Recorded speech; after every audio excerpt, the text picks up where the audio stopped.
যারা শিমের শুঁটি খেতে পছন্দ করেন কিন্তু ছোলার ভয়ে খাওয়া হয় না, ভিডিওটি তাদের জন্য। প্রথমে আপনারা শিমের শুঁটি নেবেন, তারপরে কিছু লবণ নেবেন।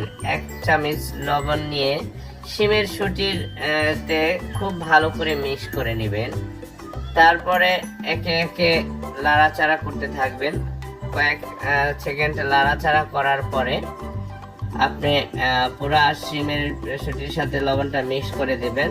তারপরে হালকা একটু গরম জল দিয়ে দিবেন, কুসুম গরম জল দিলে ভালো। তারপরে একটু কুসুম জল দেওয়ার পরে একটু নেড়ে চেড়ে দিবেন। নেড়ে চেড়ে দেওয়ার পরে 10 থেকে 15 মিনিট আপনি রেখে দেবেন।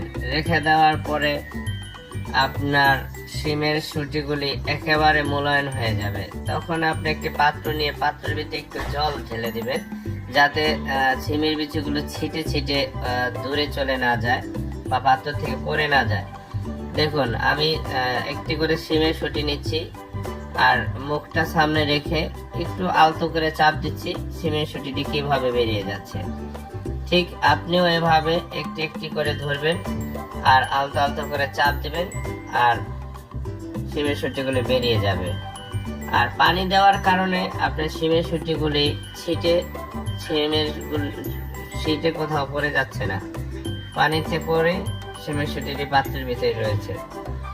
এভাবে আপনি 5 মিনিটে প্রায় আধা কেজি শিমের শুঁটি খোসা ছাড়িয়ে ফেলতে পারবেন।